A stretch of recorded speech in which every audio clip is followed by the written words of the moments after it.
ஆபகுக் 3:17-19 வரைக்கும் வாசிங்க. அத்திமரம் துளிர் விடாமற் போனாலும், திராட்சை செடிகளில் பழம் உண்டாகாமற் போனாலும், ஒலிவ மரத்தின் பலனற்று போனாலும், வயல்கள் தானியத்தை விளையாமற் போனாலும். பாருங்க, நீங்க நினைச்சதெல்லாம் தேவன் தரக்கூடியவர் கிடையாது. நீங்க எதிர்பார்க்கக்கூடிய எல்லாம் தேவன் தரக்கூடியவர் இல்லை. நீங்க எதிர்பார்த்தவைகள் உங்களுக்கு நடக்காமல் இருக்கும் போதும் உங்க விசுவாச ஜீவியத்தை நீங்க விட்டுறக்கூடாதுங்க. கண்ட இந்த வசனங்கள் நான் எடுக்கிறேன். அத்திமரம் துளி விடாமல் போனாலும், நான் யூதா தேசத்துல இருக்கிற ஏக்கர் கணக்கில் இடம் வாங்கி வச்சிருக்கிறேன். அந்த இடம் எல்லாம் எதை தான் பயிரிட்டு இருக்கிறேன்? அத்திமரத்தை. அப்ப அதுல எனக்கு பழம் வராம இருந்தா எனக்கு என்ன வருமானம் இருக்கு?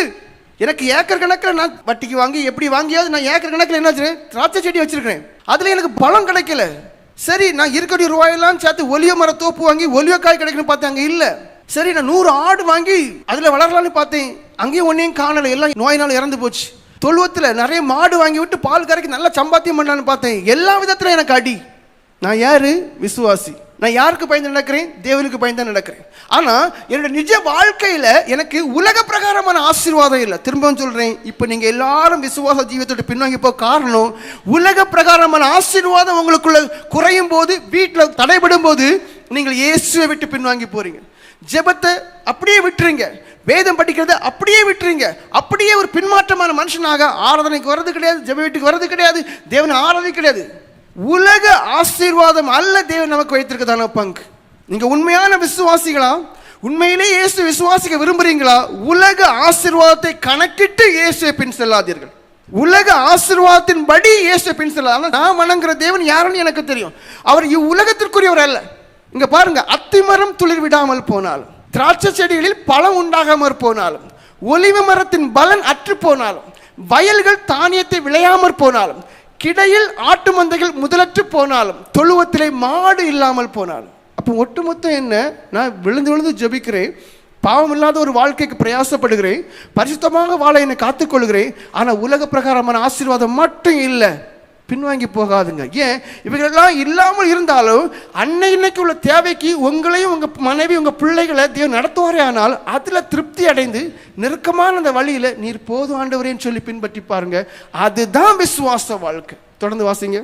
நான் கர்த்தருக்குள் மகிழ்ச்சியாயிருப்பேன், என் ரட்சிப்பின் தேவனுக்குள் களி கூறுவேன். நான் கர்த்தருக்குள்.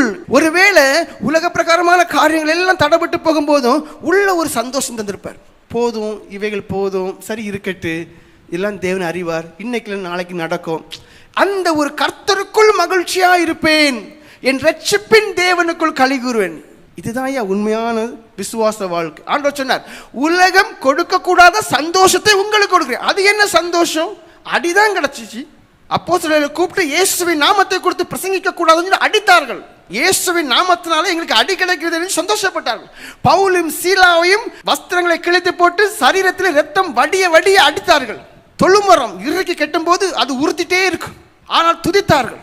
இதுதான் தேவன் நமக்கு தந்திருக்கதான பாக்கியம். விசுவாச வாழ்க்கையில ஒருவேளை எல்லாம் தரமா இருக்கக்கூடியவர் அல்ல, தருவார். ஒருவேளை தராமல் இருந்தாலும் இன்னும் நான் அந்த தேவனை விசுவாசிக்கிறேனே, அதுதான் விசுவாச வாழ்க்கை.